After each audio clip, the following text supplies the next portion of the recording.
Welcome to the latest edition of Cageside Speaks. My name is 14 Fitzpatrick, and, well, happy middle of July, folks. We're right in the middle of WWE's pay-per-view season, and, well, in a fever dream, Satan himself decided to come up with a really silly name for a goddamn pay-per-view.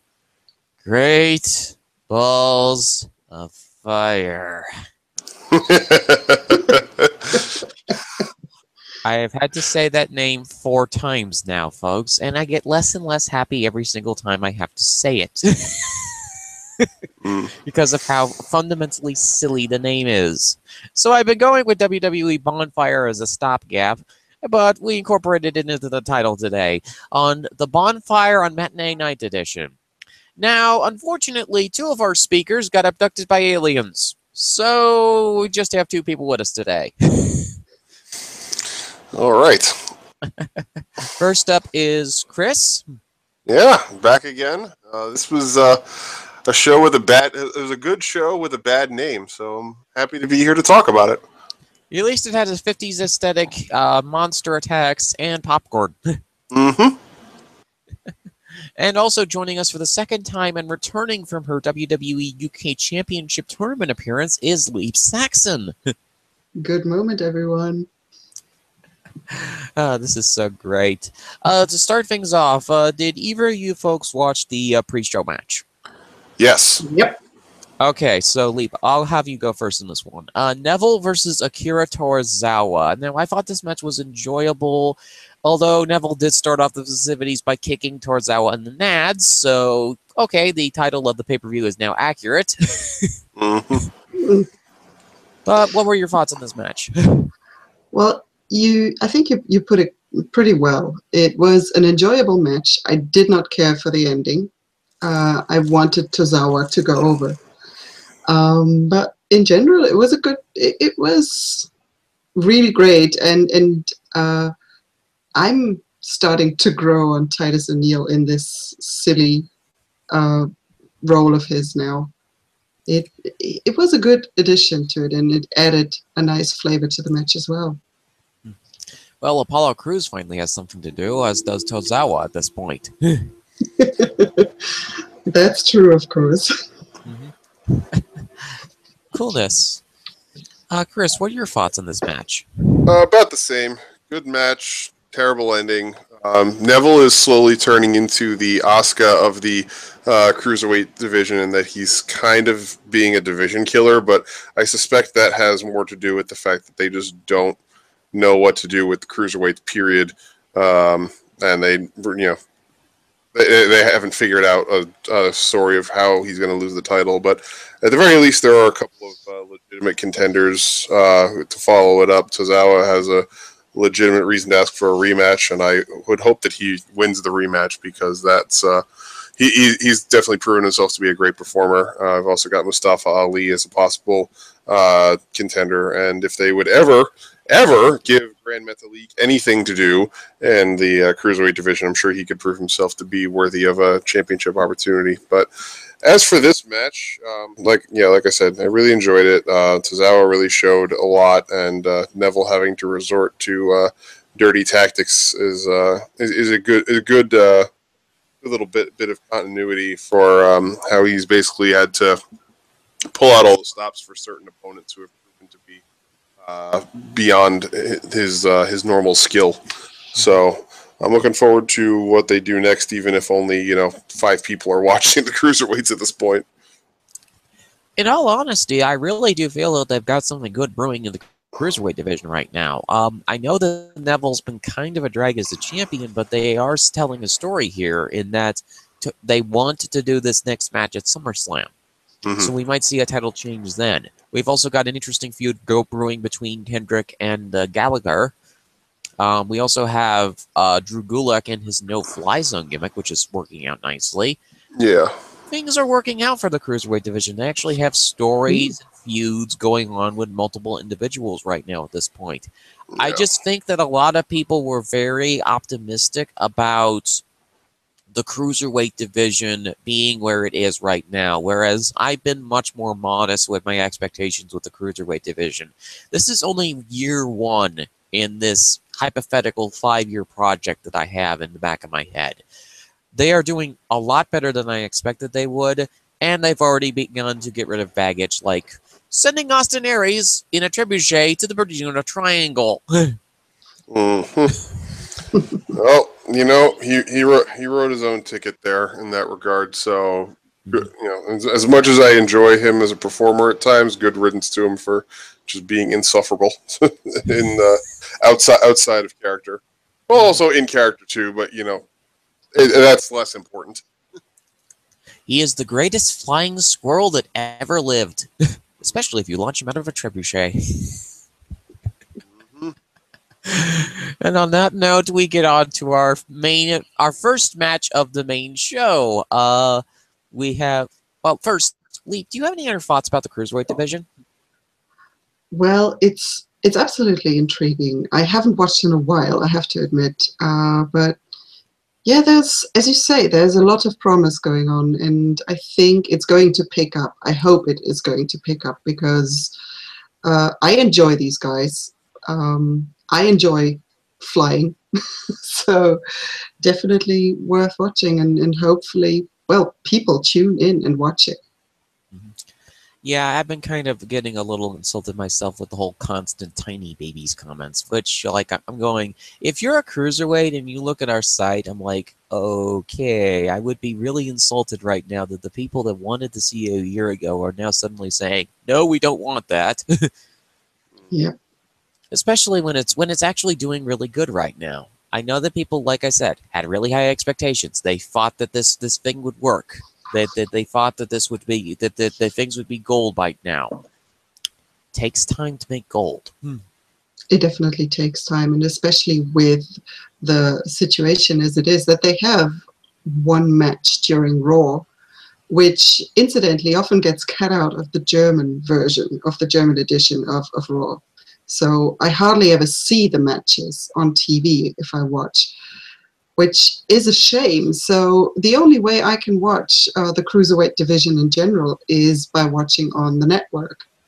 So definitely it's a pity, and I think it needs more time, but then look at what the women's division has gone through, what big change it has gone through in the last, let's say, 2 years. So I have high hopes still for the Cruiserweights. Yeah, I think that's a great optimism to have. So after this, we have well, the Purgatory Match. Unfortunately, Leap Saxon's fave, Seth Rollins, has entered Purgatory and is in a feud with Bray Wyatt. Much complaining abounds.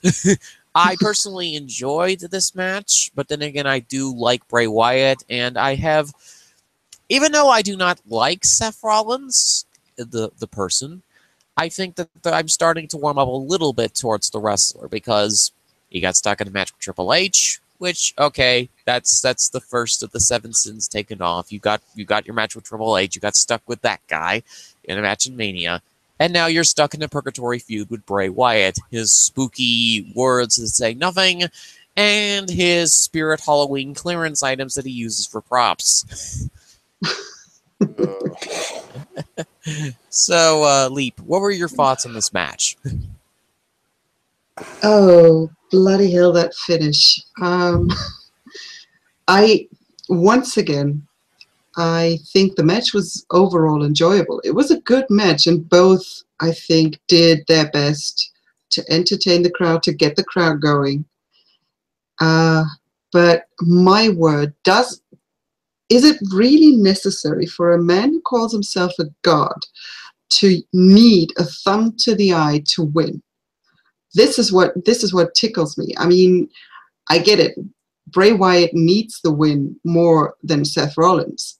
Fine. And I'm also fine with the fact that Bray Wyatt did go over. But what I hated was just the way he did go over. That was, gosh, I actually chanted bullshit at my screen, at my TV. Because that's what it felt to me. I cannot believe they did that. Oh, I don't think with the finish they did either of the performers any favors. The match was good. Had it been a different finish, I think it would have been much better. But that way, oh my goodness. Yeah, the finish was Bray pokes Seth in the eye, and unfortunately the camera really didn't catch it very well, but apparently he did. Bray used magical, mystical, hillbilly voodoo to poke Seth Rollins in the eye. Chris, what are your thoughts on this match? I'm so disinterested. I'm so disinterested by this, but I'm glad that the feud is over. At least it seems to be over.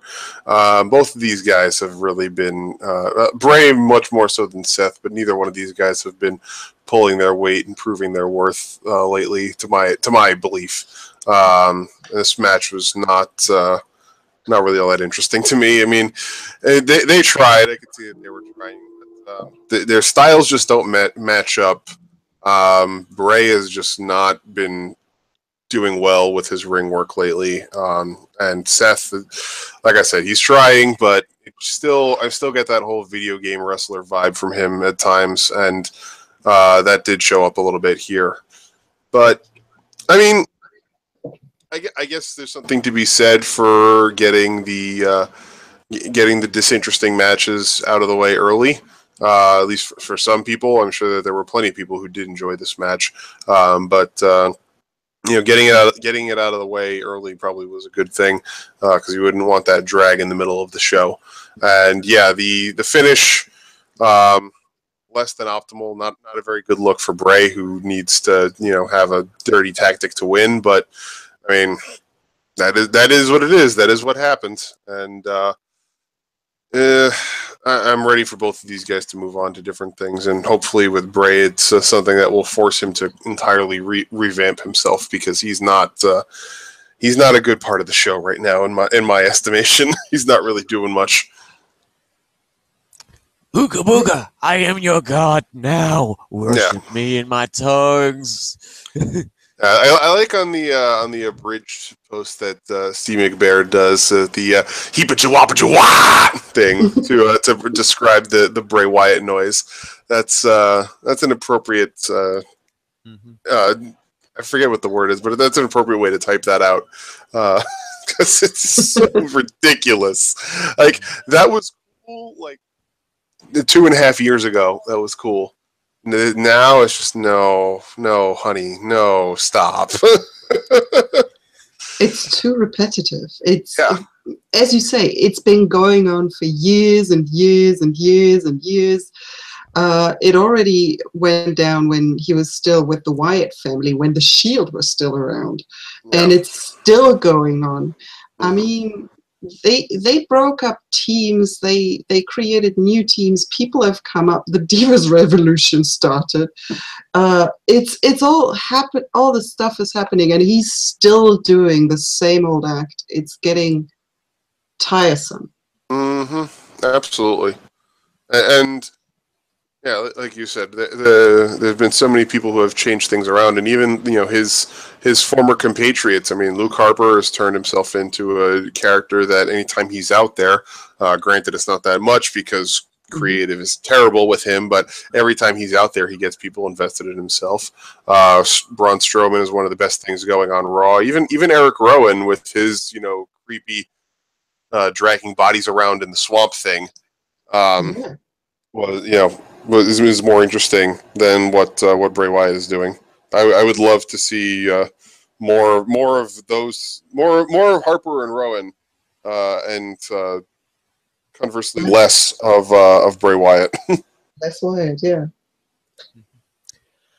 I honestly think in this case it's because of the fact that if we take a look at the long history of professional wrestling, and particularly the Rotunda family, Blackjack was a decent big man wrestler.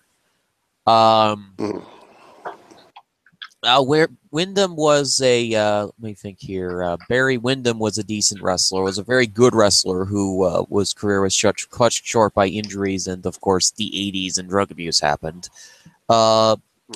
Mike Rotunda, his dad, not necessarily the best wrestler. So he's kind of filling into the Mike Matunda role of things. He was good in the early 80s, but not so good in the late 80s and 90s, but he was very good at character work. Mm-hmm. Indeed, he was. Mm-hmm. Yeah, IRS. Fantastic gimmick. Yeah, it was a great gimmick.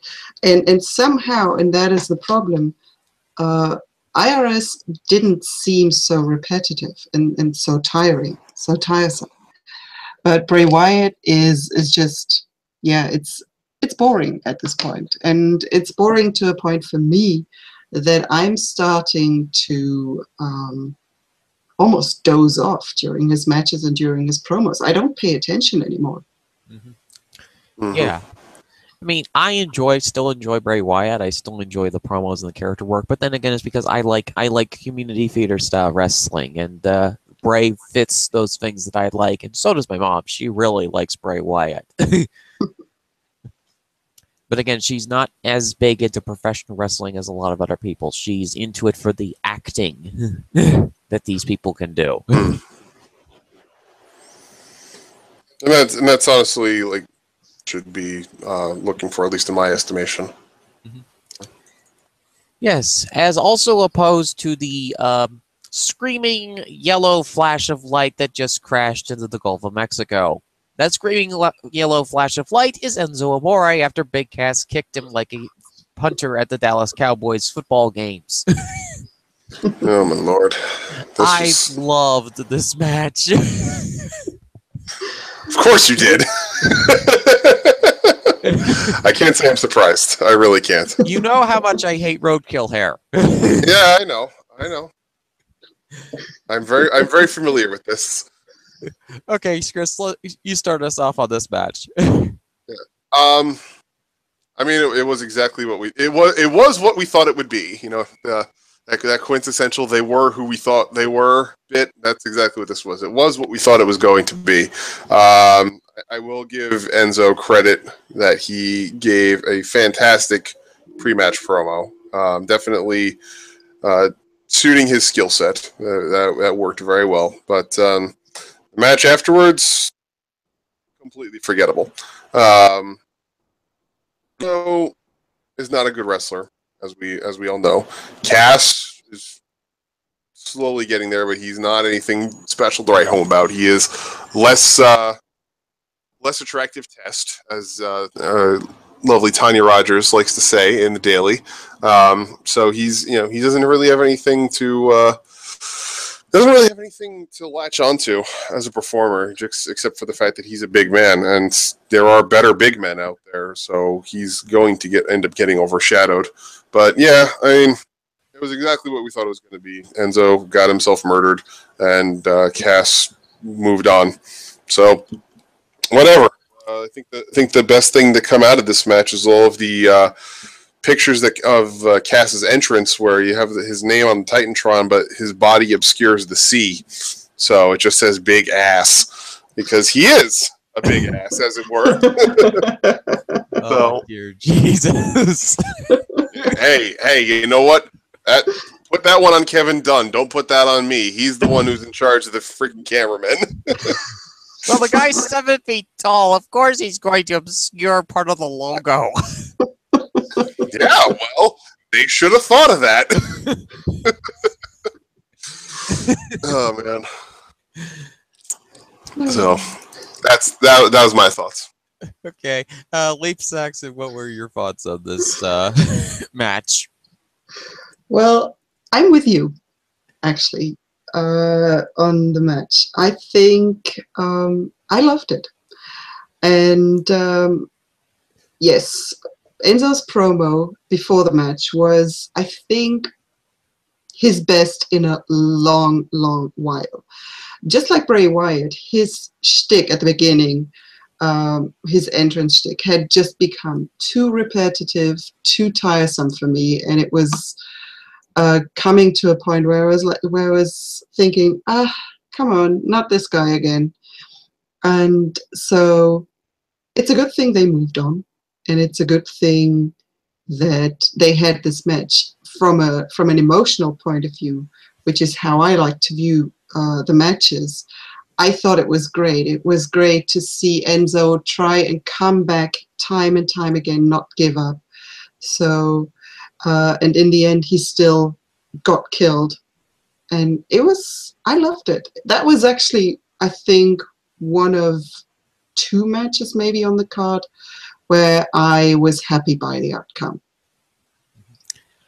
See, for me, I have been aggravated with Enzo Amore for the last several months to almost a year at this point because he has been a part of some of the worst segments of WWE television.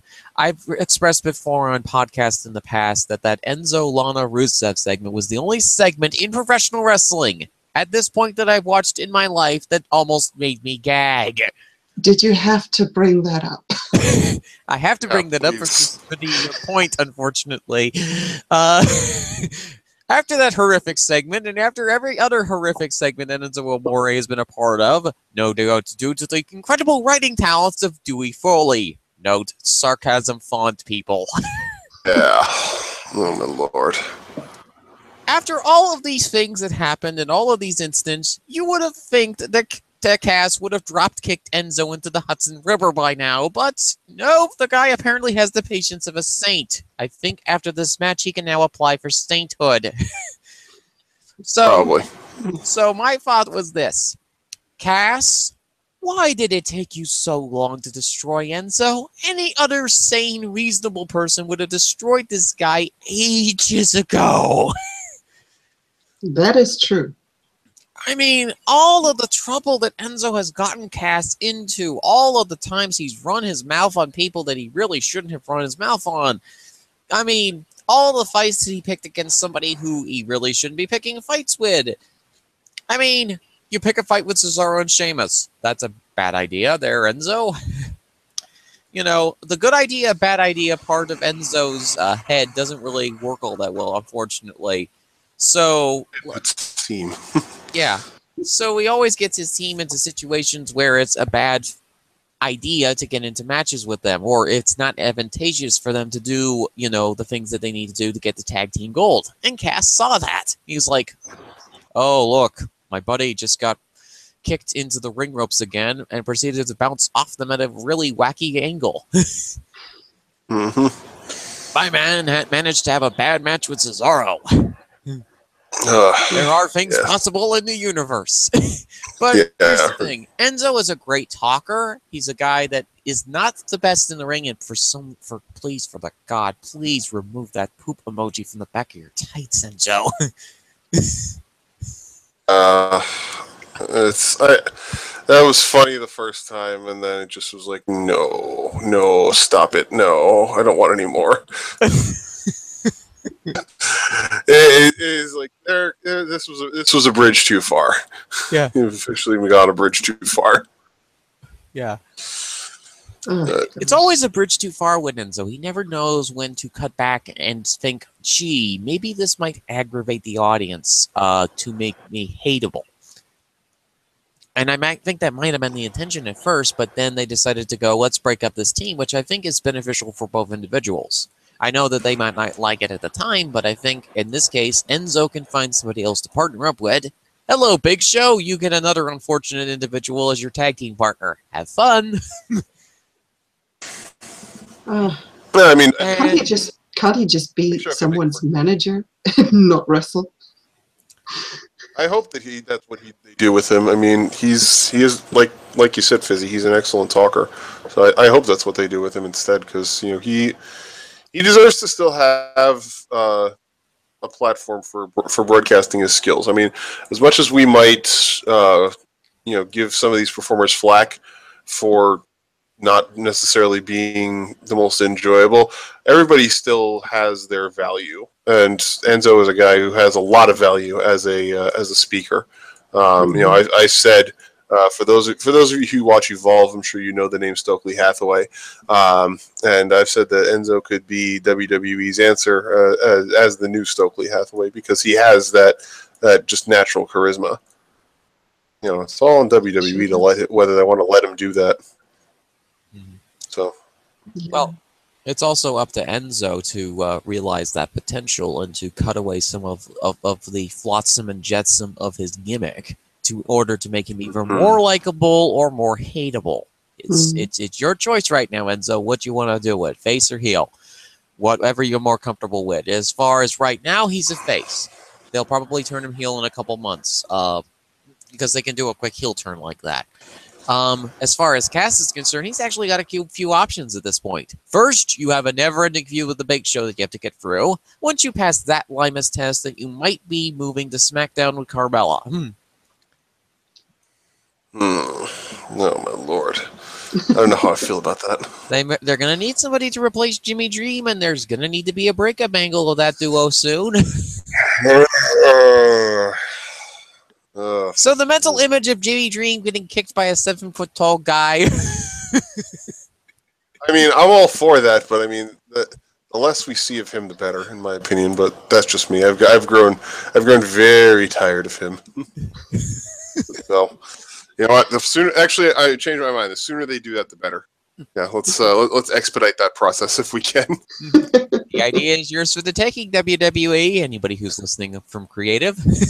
Yeah. Please, God, please.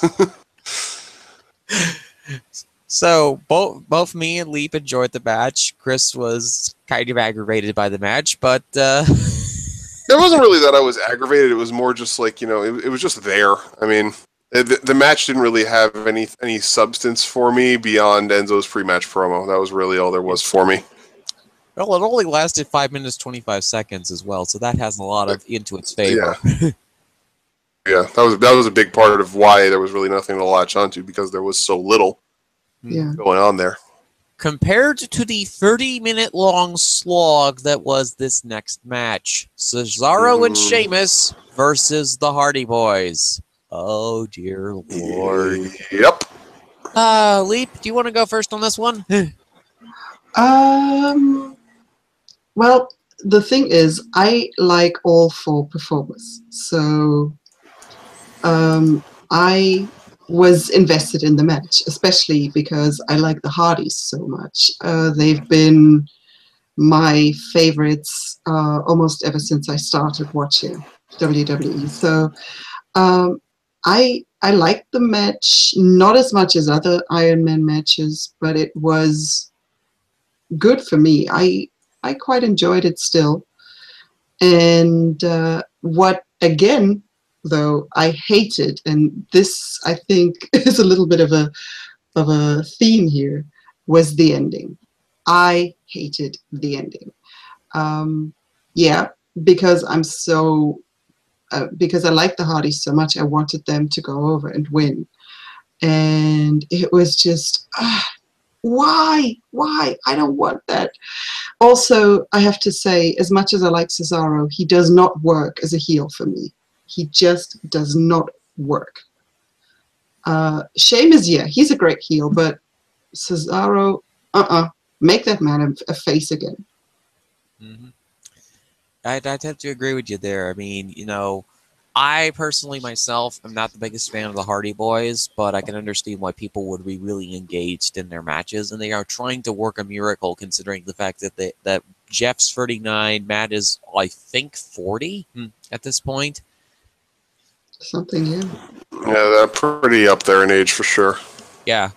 And so they're trying to work miracles in this 40-minute long Iron Man match with Matt and his bad knees and Jeff and all of his issues. And, I'm glad that they got this 30-minute match out of the way. I just think that the stipulation really hurt these teams in this case. I mean, Cesaro and Sheamus can certainly go, but I'm not sure a 30-minute Iron Man stipulation is the right stipulation for the Hardys. Yeah, might be. I think a different stipulation could have worked better. Mm-hmm. I think they're trying to get as much out of the Hardys at this point as they can. Mm-hmm. And but I know people are saying that this is furthering the Hardys' transformation to their broken gimmick again, but I just can't see it. Not the way the finish went down. I think a different finish, even though I suck at fantasy booking, so I can't even say what kind of finish would have been better. But I think the finish, at least for me, that how that can get us to the broken gimmick again in some point in the future, I can't see it. So, Chris, what are your thoughts on this match? The first 20 minutes of the match, the first 20 seconds of the match with that first brogue kick for the early pin, that was great. That was a great way to start the match. Very good surprise start to the match. Keep people on your toes. That was really good. Then they settled into the long slog of the next 20 minutes, and I was just like, oh, okay, all right, come on, let's go, keep it moving. And the whole time I'm expecting the Hardys to start to get gassed and show their age. That they kept with it. Credit to both those guys for keeping up with Cesaro and Sheamus. They did a really good job with that. And then the last 10 minutes of the match were fantastic. That last 10 minutes, including the finish.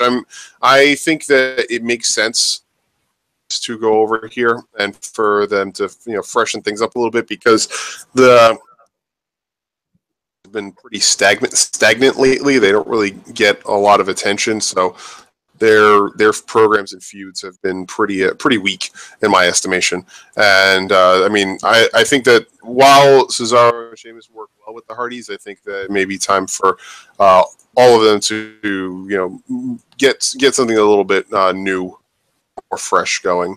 And I think this was the right way to go about it. And the ending sequence especially, I really enjoyed. Going in for that quick pin and then the run around the ring to try and stall for time. That's not something you see in a lot of Iron Man matches, especially lately. It's usually actually no, I shouldn't say that, because you do usually see some sort of big sprint at the end to get to that last pinfall, but it's never been something quite like that where there's that game of keep away that's going on until you get to the countdown.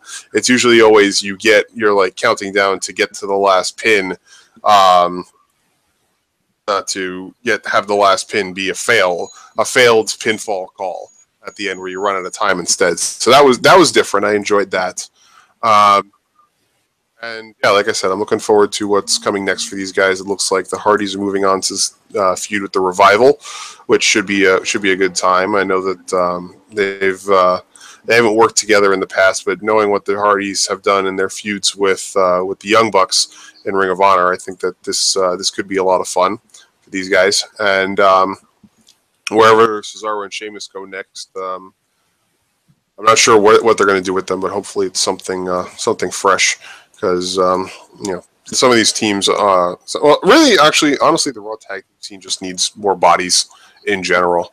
So I'm hoping that we get a new tag team forming. Like maybe they go ahead with the whole idea of Akira Tozawa and Apollo Crews forming a tag team, which I would love to see those guys working with Cesaro and Sheamus. 4 guys who are all great in the ring and could really put together some spectacular matches. I would enjoy seeing that. Made sense to me. Good finish overall, and like I said, looking forward to what's next. Mm-hmm. Yeah, the yelling that you heard at the top of the lungs on Raw, that was Our Lady Justice screaming for joy because the Revival have returned to break the Hardys' legs. Yep. I know Dia could not possibly be any happier. Oh, yes. She certainly was incredibly happy that her favorite intellectual tag team is back. Yes, I called the Revival intelligent. That's because they are. As much as I may not like some of their character bits, I will say that they know what they're doing, and they understand their gimmick, and they do good work with it. Mm-hmm. So, Dash, I'm going to flip that ice cream truck over and then kick it.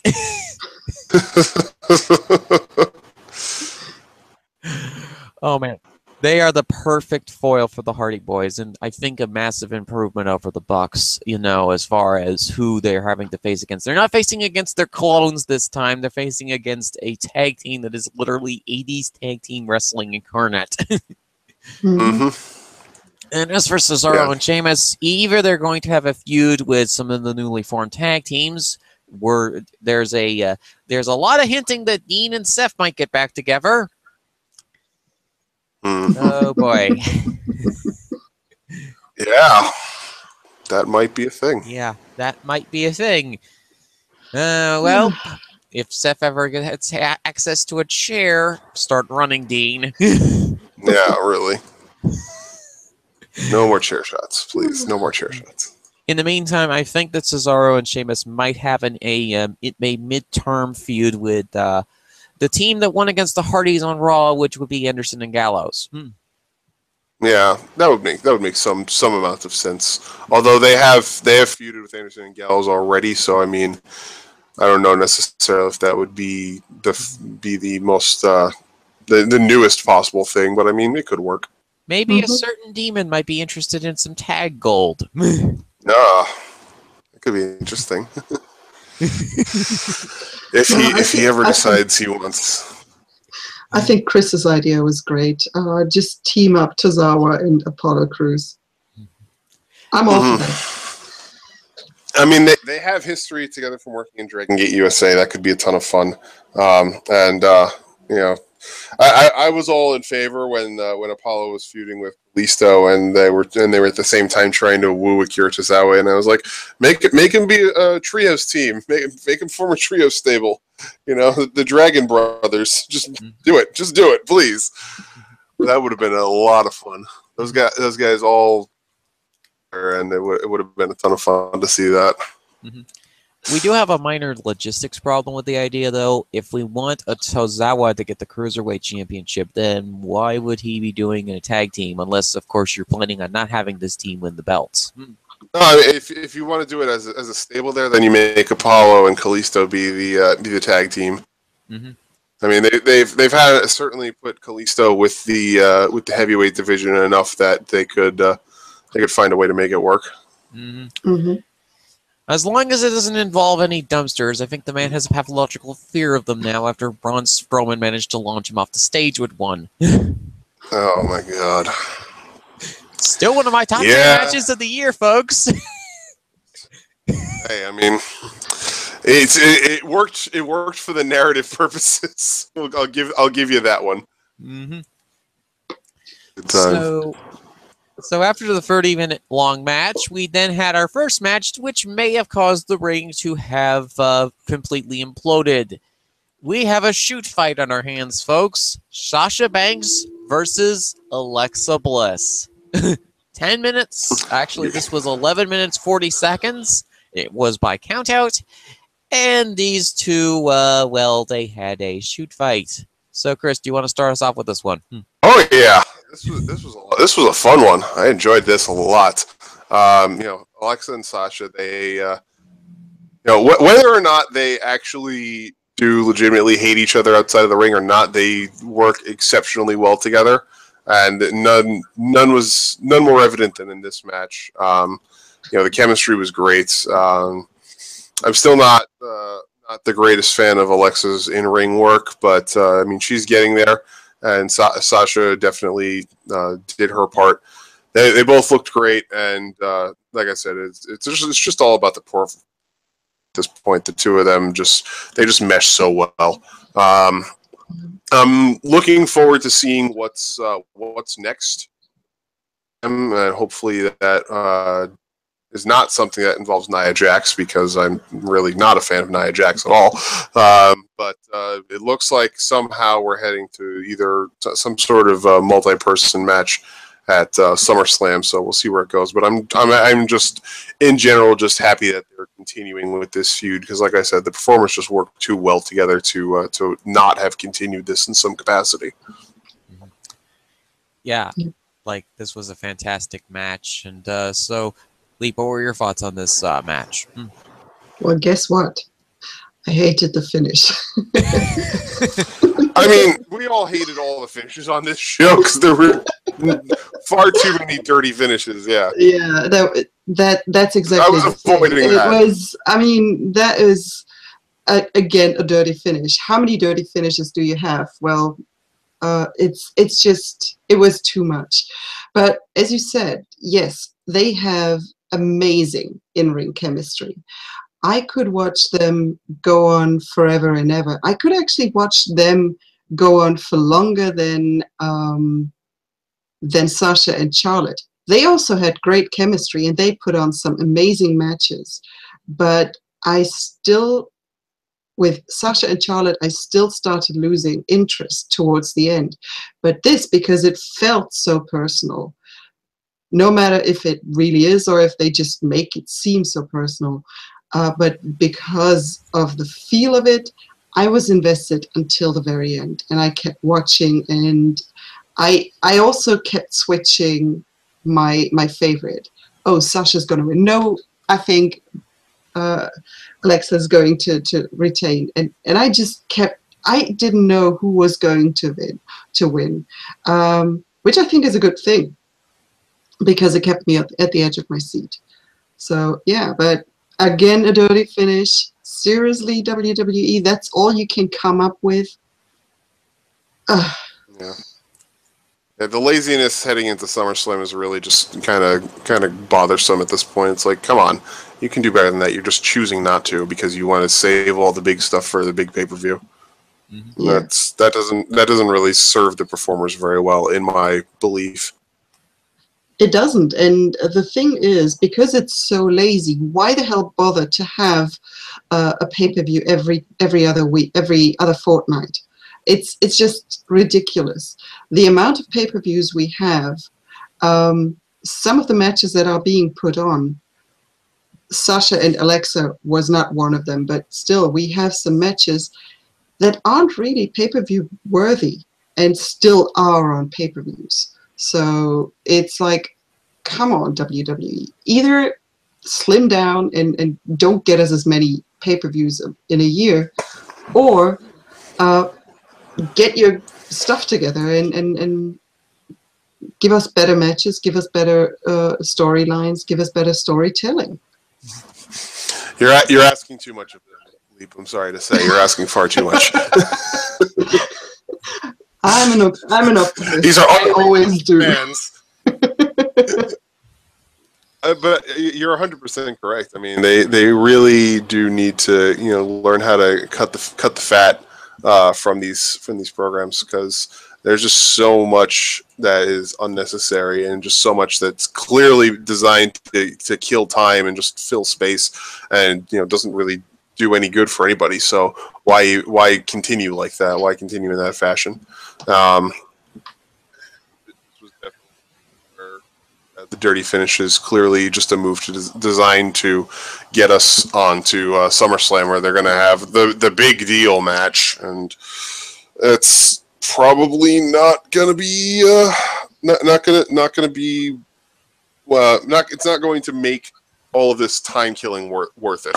The payoff is not going to be worth all of the amount of wasted effort and investment on our part. No, it won't. Which is sad. I mean, honestly, for me, because I come from the background of being an anime fan since 1998, so for me, filler is not a bad thing. I generally like filler. I generally like watching filler episodes of anime. And now a bunch of anime fans have proceeded to spill their drinks on their laptop. So for me, a time killer feud isn't really a bad thing, because I like watching the story progress gradually along. Now, I understand that some people like things quicker, that we want to see the payoff quicker at the end, but at the same time, some of these feuds have been rather entertaining, for even though that they have been rather long, like, of course, Strowman Reigns. Yeah. But I think sorry. I was going to say, like, the bigger issue is less that I don't necessarily want the payoff to get to the payoff faster. I just want the payoff to feel meaningful, and that's really the problem that I'm running into in a lot of these feuds, is that when we do finally get to the payoff, it's just like, oh, this is not really what I was hoping for. This is something that I feel is worth the investment that I put into it. Exactly. That's the problem that I'm having with a lot of these things. Mm-hmm. That's exactly what I was saying. That's exactly what I was going to say. I don't want them to get to the finish quicker. I don't want them to get to the big payoff any quicker. I want the feud to make sense, and I want the finish to make sense. And Braun and Roman is a good example for the storytelling being done right. But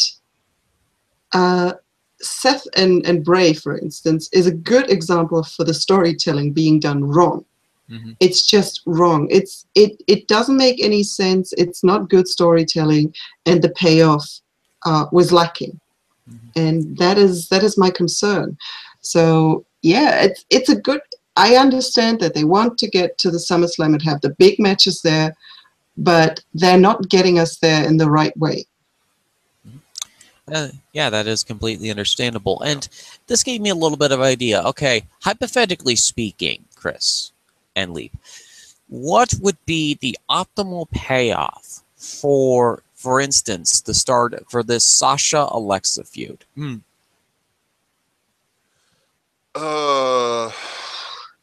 That's tough to say because like I don't know really like the bigger issue as I see it for that is that I don't really know what the characters are each other in this point in time. Like they, it's clear that they have a strong dislike for each other, but what's beyond that? Where do we go beyond the fact that they hate each other? Okay, so what do we do with that? Like, and I think that the problem that we have there is that they just keep putting the two of them into these tag matches that also involve Bayley and Nia Jax. And it's like, okay, we're seeing these two act, but only with their sidekicks. So we're not really getting any sort of like personal feelings behind it. The fact that they just are like the whole philosophy of you got to fit everybody in, got to get everybody involved somehow. It's like that doesn't really serve any purpose here. So they're not really giving us a whole lot to latch onto. So I'm not sure really how they would pay this off in a way that would be satisfying. I can't say either, to be honest, because this Sasha-Alexa feud, as great as the match was, but once again, the storytelling of the feud is lacking. So that is the problem I have. As you said, Chris, they're being put into tag matches with Nia and Bayley. And these two keep coming up. So where's the story? What exactly is the story? They should be focusing on the issues between Alexa and Sasha and somehow explain that, especially to people, because there's still so many people out there who really just look at kayfabe and not at what is going on behind the scenes. So they may not know about the personal issues between Sasha and Alexa. And that is the problem. They will just see two women go at each other. They will feel that it feels personal, but they won't know anything about what the story is. And I'm actually a little worried about this feud because they need to do more for the storytelling. Mm-hmm. Yeah, they need to step away from the meta booking for a second. Triple H, put your hand down. Meta booking does not work. I know that Triple H loves doing this meta booking and backstage stuff and all real life elements into the feud, and technically so does Vince, but that's a bad habit that both of them have. But the way I see that this story could work is Alexa Bliss is a monster that was accidentally created by Sasha Banks. Sasha Banks and her BFF crew proceeded to defeat Alexa Bliss multiple times down in NXT. The frustration and rage of losing every time, even though she did everything right, made Alexa Bliss grow angrier and angrier. She took some time off to reflect after, of course, the fifth time that her nose got broken by Banks, and she returned with a newer, sort of meaner attitude, especially after Carmella, great job on picking your friends there, Bayley, proceeded to slap her in the face. This made her go completely angry, and this turned her into the terrifying Pixie Hulk that we see today.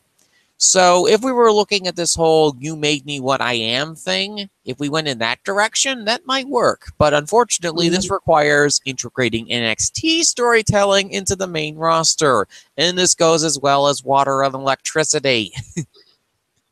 Yeah, they're not going to do that, unfortunately, which sucks because I mean they they had something going there. They could have had something great going there, but that's Vince is going to Vince, as I like to say all the time. Although he's set in his ways. Although they did get the NXT story into the Owen Sane story a little bit, so maybe. Not all hope is lost. But yeah, you're right. That would probably work. You made me into who I am today would be a perfect way to explain the antipathy between these two and to further the feud. And for God's sake, please, please, please do not get Nia and Bayley involved again in any kind of way. Just let these two women have at it, and maybe even go the way we often had in the 80s and in the 90s, where they just had promos about one another or attacked one another backstage, but didn't really have any matches. See, I'm less inclined to say that they should do that, given that we just recently had "This Is Your Life," and we know how well that went over.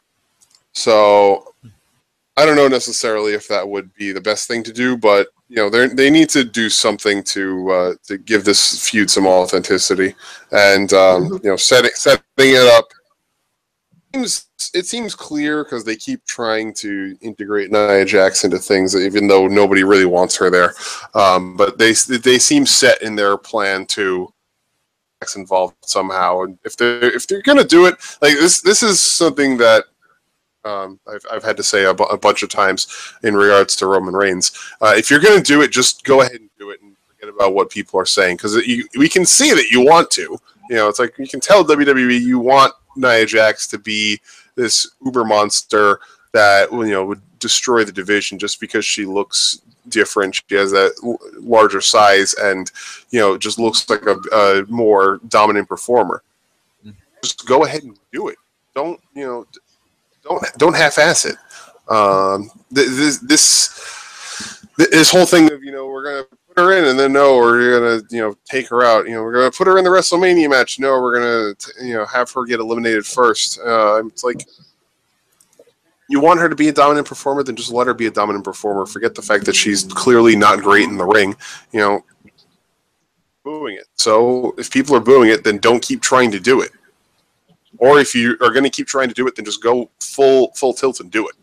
There's no this continual half-assing of things is not serving any of the performers well. And least of all the people who are actually putting in the work, those being Sasha and Alexa here.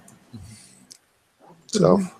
I mean, I am not as against Nia's push as others on the site, because I generally like Nia Jax as a person, and I feel as though as a performer she has a good plateau, especially if they decide to do a role reversal. And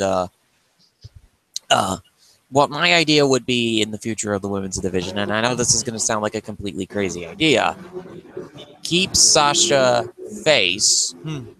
Turn Bayley heel, possibly turn either Nia or Alexa face, and reset the division like that and have a role reversal match between Bayley and Sasha.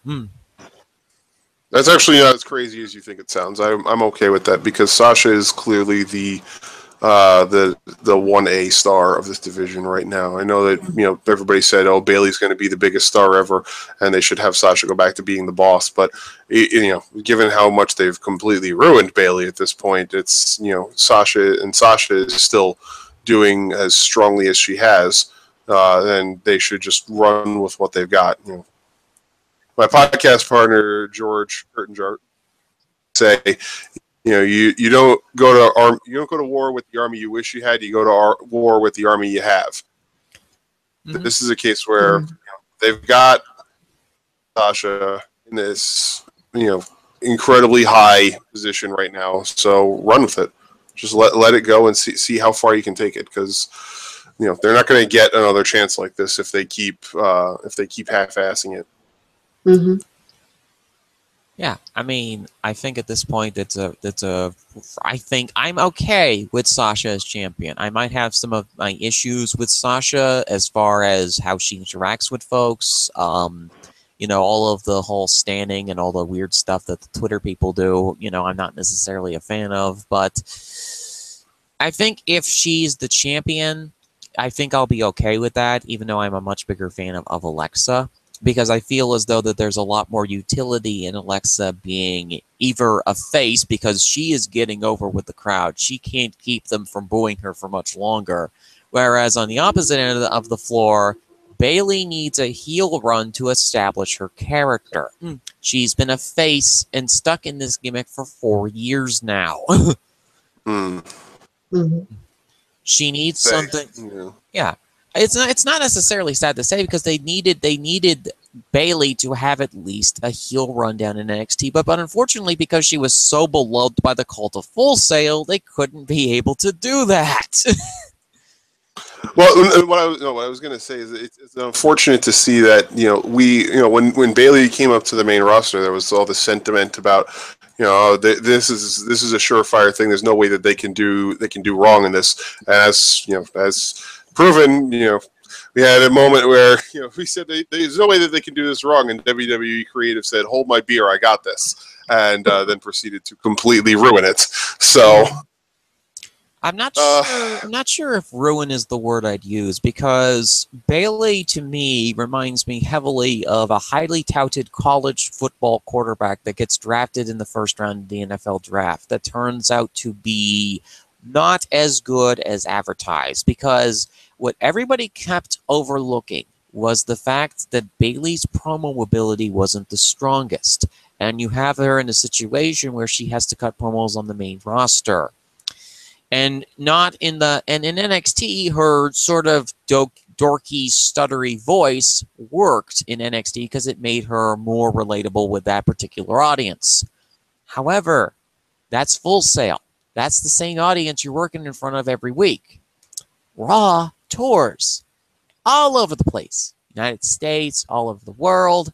So you're going to get a different crowd reaction and a different audience reaction to every single stop that you go to. And I'm kind of surprised that Bayley was caught off guard by that.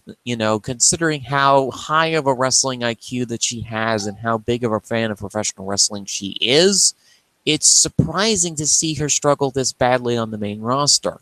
I do definitely think that a heel run and establishing her character, her modus operandi, would do wonders for her. Plus, she would finally be able to get the shackles off of this current gimmick that she has. Because I see a person who's really tired of playing the same gimmick for years and years on end. Because she's been playing the same gimmick since 2013, since she became a person integrated into the NXT roster. Her becoming a heel, oh my God. Her temper, her rage, the fact that she has good size, she could be a phenomenal heel wrestler. Have her just do a total homage to Bull Nakano. Have her be the Bull Nakano to Sasha's Akira Hoyito. Yeah, I can see that. That's possible. I mean, for me, it's more just about the fact that, NXT, they excel in playing to their performers' strengths and letting their performers do what they're good at. And the main roster, for whatever reason, refused to do that. But it sure seems like they outright refuse to do that. A lot of these performers just are continually put out there and asked to do things that they're just not naturally gifted with. In Bayley's case, the whole idea of having her go out there and cut promos all the time, and yeah, like you said, she doesn't have the greatest promo ability. That's evident to anybody who is, who's watching on the regular. She is not the best speaker out there, but she is a good worker. But they're not utilizing the strengths that she can offer in any way that is meaningful. So it's really tough to watch sometimes. And I can understand that. So, Leap, do you have any further thoughts on this topic? You made some interesting suggestions there. And for the record, you're not the only one to not be against Anaya Push. I like her, also because of the size, because she is different. But as unfortunately with many women on the Raw roster, they're not using her well. So, but yeah, Bailey is at the moment. I'm just sad about Bailey. So it's like, what is she? Who is she? Hardly any of the women on the Raw roster are really defined, except maybe for Alexa. And Alexa is defined because of her fire promos, because she's such an awesome promo. She is so many miles ahead of everyone. And even Sasha. I mean, Sasha is a good promo, but compared to Alexa, she's a beginner, really. So, but yeah, I think Sasha at the moment, turning her heel again, no, I can't really see it. I think she should stay face, because I mean the fans want to cheer her, and I think the fans will also prevent her going heel anytime soon, because they just love her way too much. And if WWE have any sense, they will keep her face for a little longer. But Bailey as a heel sounds intriguing.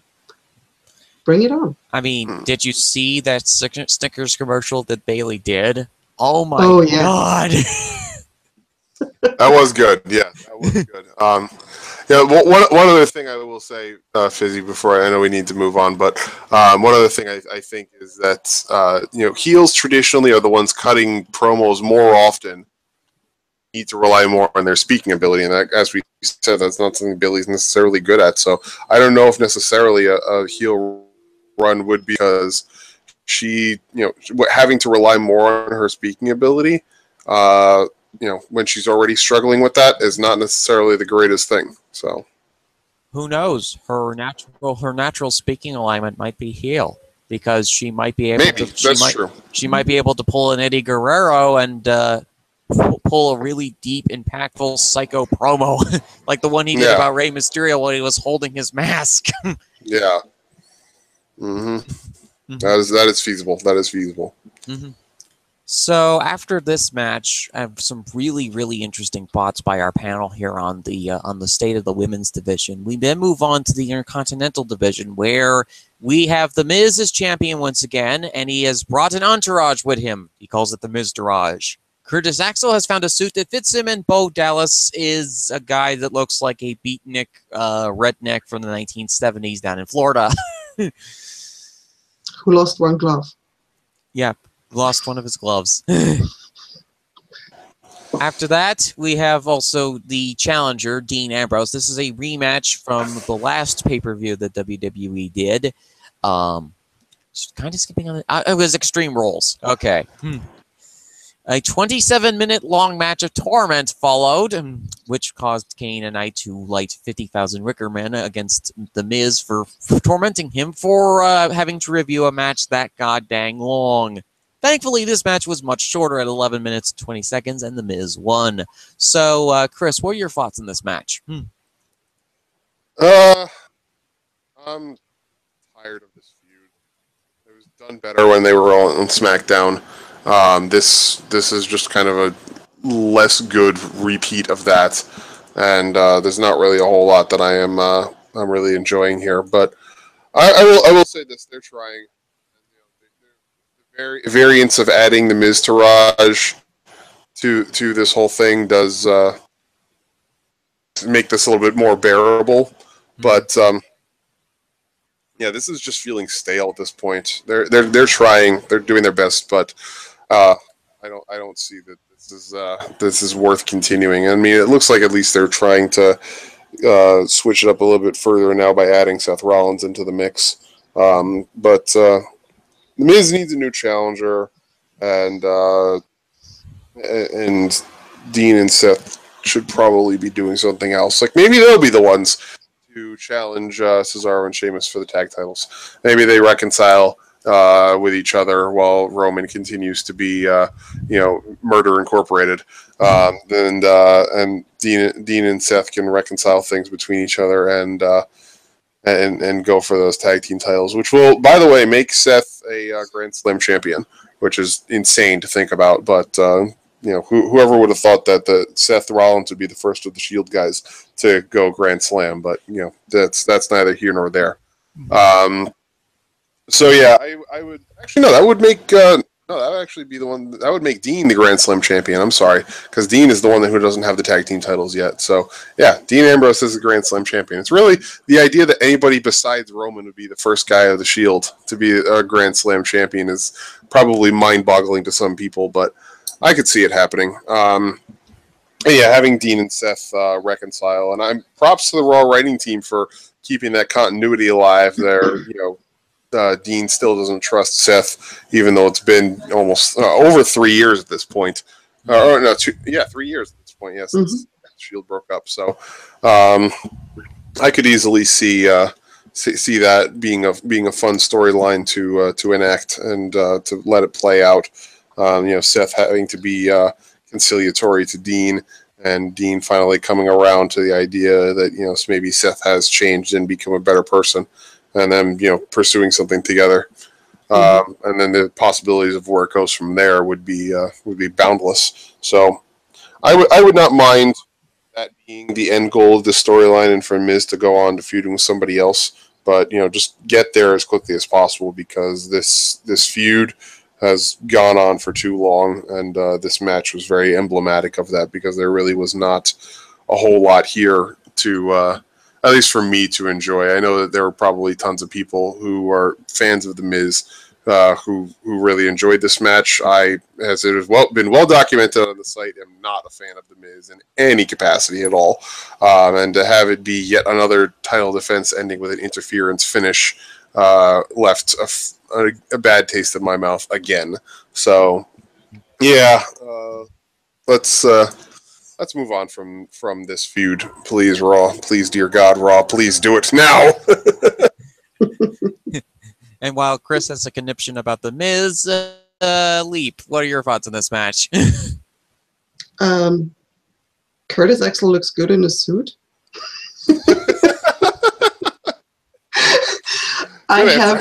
I have to apologize to my WBFF, to Things and Stuff, because I have to admit something now. I used that match as a potty break. and to make myself a midnight snack or early morning snack. So that's really all I can say. I was not interested in that match at all, because as Chris said, it's been going on for way too long. Jesus, it feels longer than Bray Wyatt has been doing his stick. Oh gosh, no, thank you. Let's move on. The German Olympic judge has ruled the match a 2.8. Yep. Yep. Maybe they could have salvaged the match if anyone had gone through that German desk. But yes, I was about to bring that up. The German announce table, and you have a bit of a history. I want it broken so badly. I know it got broken once, but unfortunately that was during a pay-per-view that I wasn't able to watch, so it doesn't count as far as I'm concerned. Wait, was that was that Payback 2015 when they had the Fatal 4-Way between the Shield guys and Randy Orton? No, I think it was in this year that it broke. Okay, because I remember distinctly that there were two tables broken during that pay-per-view, but I don't remember which two it was. Yeah, I think it was the Spanish and the US desk. The German desk famously only collapsed once, which doesn't count because I didn't watch it. So, Other than that, the German announcers, well, one German announcer, I think, took a boot to his head once, but that's it. The German announcers are unscathed, and so is that bloody table, and I want it broken. You heard the lady. Let's do it. Come on, WWE. So on a side note, how was the German announce team on this show? I didn't listen to it. You can only, during the show, when it airs live, you can only hear the English announce team. You can watch it later with the German announce team. So I don't know. And I didn't watch it because those two announcers, I only listened to them for a little bit during a previous pay-per-view, and I hated them. The one in the middle, Carsten Schaefer, he's all right. But he has a habit of calling every move that he calls beautiful, stunning, or something else, and it's getting on my nerves. So I'm not listening to the German commentary ever. All right. So we have a bit of a different varying of an announced team. This time it was the German team, not the Americans. Shocking.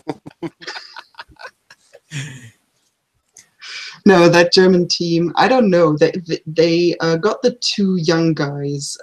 They got them especially for the pay-per-views. And they're not good.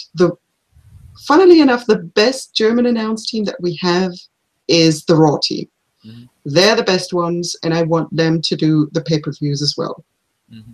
But WWE doesn't want to pay for all the flights over to the US, so they're not doing it. Mm-hmm. Boo. So I thought this was an enjoyable match. Again, this feud has been never ending, much like Bray Wyatt and his ramblings and promos. And, okay, let's see where we go from here with this. Either Dean and Seth get stuck in a tag team where, oh God, if they make it a chairs match, it will be hysterical. Oh, my Lord. Seth Rollins and his compulsory urge to try and not beat Dean Ambrose in the back with a chair. It's the funny thing is that this week, how they do those weekly WWE top 10s, and they did this week the top 10 facial expressions by superstars, and wouldn't you know it, number 2 was Dean Ambrose's look after Seth Rollins hit Roman Reigns with the chair shot heard around the world. Yep. So we got to relive that all over again. Yep. Things don't watch that top 10. Yeah. Things don't watch that top 10. It's not safe for things and stuff. It's a scary one. So speaking of scary, we have a monster among man versus the guy who runs the yard. After taking a bazooka, quite literally and figuratively, to The Undertaker at WrestleMania, Roman Reigns now has the lease on the yard of WWE. Braun Strowman has taken umbrage to that. Unfortunately, Braun Strowman got injured in his last match against Roman. However, using the powers of hillbilly shamanistic magic and the Ichor of Life stolen from the Wang family compound, Bray is still furious about that. Braun managed to revive himself and become best friends with the ambulance he proceeded to flip over a few months back. Oh, Lord. So, yes, Braun has become friends with the ambulance, which means that we must have an ambulance match to settle this feud once and for all, but not really because we still need some better challengers for Brock versus Joe at SummerSlam. Shh. But anyway, yes, and the finish was Braun managed to throw Roman into the ambulance. Roman got furious. Roman beat up Braun, threw him in the ambulance, and then decided to display his exquisite driving skills taught to him by WWE Hall of Famer Rikishi. By proceeding to back into a storage container with the back end of the ambulance while Braun is still inside. Nothing wrong with that.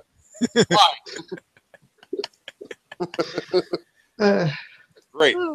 Fantastic. Yeah. Okay, so Chris, what are your thoughts on this match? I have been a big fan of everything that Braun and Roman have done. They have been doing amazing work with each other. This whole feud even with the break in the middle for the Undertaker match, and then also the second break in the middle for Braun's injury recovery. I loved all of it. They've been doing great work with each other. They have such good chemistry, and this match really just showed it. Everything from Roman's facial expressions, especially. This match was his best match in terms of just expression and body language that I've ever seen of him. Like the shock on his face after he hit Braun with the chair, and Braun was just like, "Nope, don't feel a thing," and straightened right back up and just kept coming. And Roman hits him again and again, and then he just knocks the chair away. That was fantastic. The bit with the dive into the ambulance, completely out of desperation, and then having that be his downfall for Roman, I thought was a great callback to the Fastlane match where Braun went for his big top rope splash and missed, and that was his one mistake that led to the end of the match there as well. That worked well. I mean, the fact that these two can't seem to have a definitive finish where one actually bests the other. It's really just one of them makes a mistake, and that ends up being their downfall. It really is not one performer definitively getting their win. It's more just by luck and chance. I think is a fantastic way to write this until they have their final big blow off.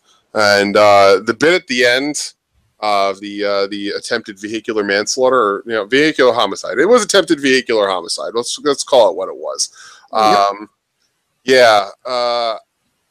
realize just what a bad image that might be if you really are trying to present Roman as a babyface. But let's get real here. Roman is not a babyface. Roman has not been presented as a babyface for a good 5-6 months now. Roman Reigns is a heel who thinks that he's a face and will use whatever justification he can come up with to make it look okay. And whether or not you want to buy into that or not is entirely up to you. Him telling Kurt Angle on Raw and Paul Heyman saying, "No, I was just doing what you guys did in the Attitude Era," was amazing. That was a fantastic moment, and everything about this run that Roman has had has been great. I will pan the hell out of it if he does go back to giving one more babyface Roman promo like we've had, they seem to be conditioned to do with him. And it really is a bad sign for us as fans that we've been conditioned to expect that from WWE, but that's neither here nor there. The bottom line is that as long as they this character of Roman just being the arrogant, cocky son of a bitch who just wants to just be the guy on top and, will take anybody out who stands in his way, if they stick with that, they are gold, because he is killing this. Everything that he does right now has just been A+. And Braun, too. Braun is taken to the fact that the crowd is cheering the hell out of him and is just run with it by continuing to just be the dominant monster. He doesn't have to do anything different to change his presentation because the crowd loves it. And, they want to see more. Whether that's because he's against Roman or not, I don't really care. He's doing great work, and the crowd seems to be into it. So just let him keep doing it, even if they think that it's a quote unquote heel presentation. Having him be the monster that the crowd loves to watch, the guy who causes the train wreck. Just let it happen. Just let it continue to happen. You don't need to suddenly start to write him as a hero just because the crowd is cheering him. Just let him keep being a destroyer. Mm-hmm. It works. Mm-hmm. Coolness. Leap, what were your thoughts on this match? Well, that was a cool match. It was absolutely amazing to watch these two guys go against one another. And yes, WWE can still do good feuds. This is the perfect example of a great feud. It's been going on for ages. It's absolutely amazing. These two guys have an incredible chemistry. And I honestly don't care at this moment that there's no clear winner in their feud so far. That all the matches are, as Chris said, just going by a mistake of one for the other to win. So Let them go. Let them keep going. I enjoy this feud. I enjoyed this match. I enjoyed the ending. I did not as much enjoy the attempted murder, but at least not from an emotional point of view, but from an entertaining point of view, from a point of view that I like action movies and such. The segment was absolutely cool, but yeah, from an emotional point of view, it was like murderer, and now he's being rewarded for this with the chance to be #1 contender for Brock Lesnar. Admittedly, that reward is getting into a ring with Brock Lesnar, so it's like basically being fed to the lions at the Gladiator event. Oh, I mean, to be fair, Roman has proven that he can stand toe to toe with Brock and survive. So I think he'll be okay. I think he'll be all right. Mm-hmm. I'm looking forward to it either way. Mm-hmm. That's for sure. I'm also looking forward to Roman versus Joe. That should be a fun match as well. Mm-hmm. So yeah, it's fine, but and as I said, the match was just amazing.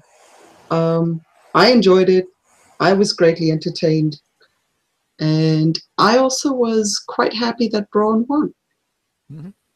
Yeah, it was an enjoyable match. I mean, the cartoonish sound effects and Braun tripping around like Ezekiel Jackson, that's were a couple things that some people really didn't like. And despite Katie Knight's best efforts of lighting 50,000 Wicker Man to stop Braun in his seemingly Wolverine-esque ability to heal from anything, okay, this match happened. I mean, I am less high on Braun than most because I do see the flaws in some of his things. He's a big monster who's very good at character work at this point, very good at promos, considerably better than Bray. I mean, when he speaks, he says, "I have a point to make. I want to kill this guy." Roar! Mm-hmm. Yeah. He's managed to remove most of the supernatural hillbilly elements away from his character, apart from the innate ability to heal from things. Yeah. Supernatural shaman hillbilly magic at its finest, folks. Yeah, he does have that. Mm-hmm. But so, in between the Roman attempting Rikishi moment on Braun Strowman and the main event match, there was a 2-minute long match between Heath Slater and Kurt Hawkins that apparently ended with a, top rope Canadian Destroyer? Yep, top rope Canadian Destroyer. 7 stars, best match of the year. You can't say otherwise. You didn't see it, so how would you know? Mm-hmm. So after Heath gaining victory, and by the way, Heath was one of the few baby faces to win on this show. Yeah. Well, things will be happy. Yep. Heath Slater got his pay-per-view win. That'll be good money for his kids. I mean, what's the next round of surgery that his kids need? One of them needs something for their chin, I think. I don't remember. Rhino needs cheese crackers. Yeah. Rhino needs his cheese and crackers too. Yeah. Yeah, because that last couple trays have been destroyed by Maurice. Yeah. So our main event was a B-movie style Godzilla versus Megalodon versus Desidroya versus whoever, King Ghidorah. Brock Lesnar versus Samoa Joe. After Samoa Joe proceeded to aggravate the ASXPCA by destroying a walrus, that would be Paul Heyman, folks. Brock Lesnar got extremely mad and wanted to avenge his mentor and master, Paul Heyman. This has caused one of the best shoot-fight feuds in WWE in recent memory. Who knew that Joe still had it in him when it came to promos, and how Brock Lesnar is still an unstoppable monster of death? But this was a match where Brock was kind of worried, because Joe kind of does have his number a little bit there. Mm-hmm. But it did end with an F5, but we are going to see this feud continue. And I think that that's going to be a really, really fun thing to see. So, Leap, what were your thoughts on this main event match? I liked it once again, and I liked the ending because it if it had been the other way around, they probably would have found a way to continue the feud, but this way around, it just works a little better for me. So I liked it because Joe looked strong, Brock looked strong. They both looked great in this match, and it could have been a little longer for me, for my liking, but yeah, well, killing Braun apparently takes a little longer. So, yeah, it was a fun match, and I'm perfectly happy with them going at one another again. Oh, by all means, please do. Yep. By all means, please do, because and then also add Braun and Roman to this blender of characters, and then you've got a literal destruction, hoss fight, etc. Mm-hmm. Just reinforce the ring, please. Oh, don't reinforce the ring.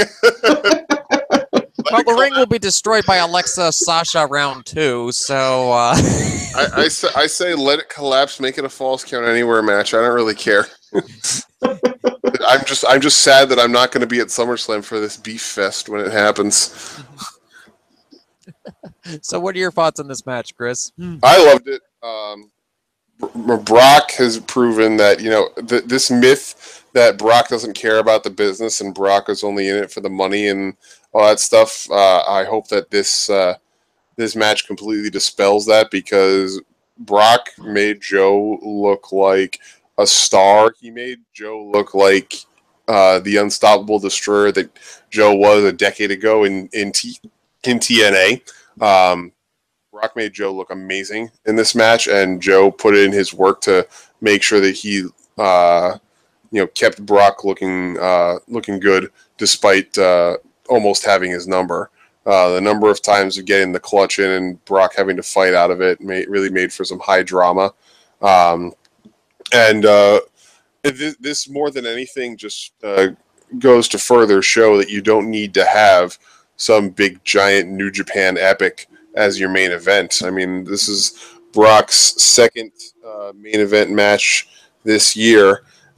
He's wrestled in main event matches a grand total, aside from his Royal Rumble match, Brock has wrestled a grand total of 10 minutes, 12 minutes this year, and both of the matches he's wrestled have been 4-star matches, because it's just, monsters just going at each other, like you said, Fizz. You can have these effective monster fights if you just let these guys go out there and do what they're meant to do, which is to just beat the hell out of each other, and they did that. I mean, the pre-match Uranagi through the table, fantastic moment there of Joe really getting up there and saying, I don't care that you're Brock Lesnar. I don't care about your mystique and your aura. I'm not afraid of you. I'm not intimidated of you. And I'm going to show you, rather than just saying that I'm not afraid of you like Dean Ambrose did last year in the build of WrestleMania.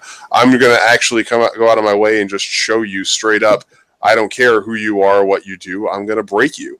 And that was what he did at the start of this match, or before the match even started. Fantastic moment there. And the both of these guys came out of this match looking better than they did going in, which is what an effective main event should do for the two guys taking part in it. And like I said, I'm really sad I'm not going to be able to be at SummerSlam to see the inevitable fatal 4-way that's going to go down between these two guys and Roman and Braun, because that's going to be a showcase of violence that will be incredibly entertaining. I am very much looking forward to that, and I hope that it lives up to the expectations that I already have for it, because I expect nothing but the best out of that fatal 4-way when it happens. Mm-hmm. The only issue might be minor chemistry issues between Brock and Braun, but then again, what are a couple of shoot punches for? Yeah, exactly. Situation. I mean, let's think about this. Last year, Braun Strowman was nothing but a joke, and in the Royal Rumble last year, Brock made Braun look like a joke when he completely out-wrestled him, and then took him out of the match. So for us to go from that version of Braun Strowman to the current Braun Strowman, who is one of the biggest stars on the show.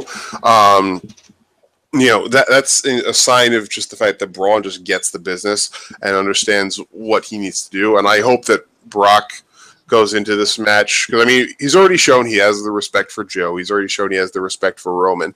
So I hope he goes into this match with enough respect for Braun to give him the same level of performance that he does for the other two guys. And if that happens, then I think we will have something really special happen at the main event of SummerSlam. I think that's going to be a really special match. So yeah, Leap, do you have any other thoughts on this match? Well, as I already think I said everything, but yeah, I think the SummerSlam main event, as it's shaping up to be, could be, and even though it's still in the future, but I'm still saying that, I think it could be a match of the year contender, easily. Yeah. Because these four guys have proven time and again, already just this year, but also over the years, that they can still go. And this is not the same Joe as we've seen in NXT, where he sometimes was half-assing things. He's really going at it, and he had an amazing match, and it's just going to be insane. I can't wait for that match to happen. Yeah, it's looking like a really good match to have happen at SummerSlam. And so this was, gonna have to say it for the 5th time, Great Balls of Fire. Yep. Unfortunately, this appears to be a annual thing for this pay-per-view. Hopefully next year they'll come up with a better name. WWE, the name Bonfire is yours for the taking. Please use it. I personally enjoyed this show very much. I thought it was a nice little homage to what I like about B movies. It was wacky. It was insane. It sometimes didn't make any sense. The finishes were kind of questionable on this show, but you can have a heel majority win show some of the times, and this was a show to do that on. So let's get our final thoughts from our panel here, and then we'll wrap things up. We'll start off with Chris. What were your final thoughts on the show? As I had said on my podcast, I expected the good of this show to outweigh the bad, and they succeeded in that. And I can't complain about how this show turned out. There were a couple of things that were less than optimal, but overall, they did a good job, and this definitely builds Raw up enough so that the Raw side of SummerSlam is already looking far superior to the SmackDown side. So kudos to the Raw writing team, and I hope that they continue this this swath of good stuff heading into SummerSlam. Mm-hmm. Okay, Leap, what were your final thoughts on this show? I enjoyed the matches. I hated most of the finishes, which unfortunately soured the whole thing a little for me. Also, the fact that Seth Rollins lost and that the German table still stands. But other than that, it wasn't the worst show I've ever watched. But it definitely wasn't the best show either. So, let's say 3.5 stars for me. Mm-hmm. So, we are now done with the silly named pay-per-view. Next up is Battleground and the return of the glorious Punjabi prison match. Can you feel my excitement for that match with that groan I just let out? Oh, I can certainly feel your excitement for it. But that's doubled by the excitement I have for seeing this match live for the first time. As in live on a pay-per-view on a TV screen. Yeah. This will be so fun.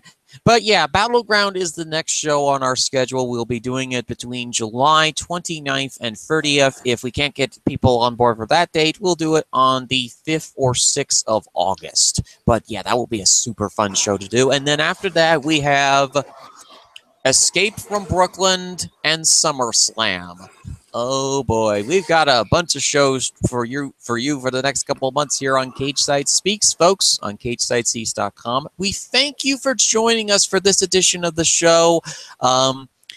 this was a really fun show to do, folks, and we'll see you next time for the next edition of Cageside Speaks. Have a good day, ladies and gentlemen. We hope that you stay cool during the summer months of July and August, because the heat is going to get really bad here in the next couple of weeks. Yeah. Stay cool, everyone. Stay cool. Stay cool. Stay cool, folks. We'll see you next time. Bye. Bye. Bye, everybody.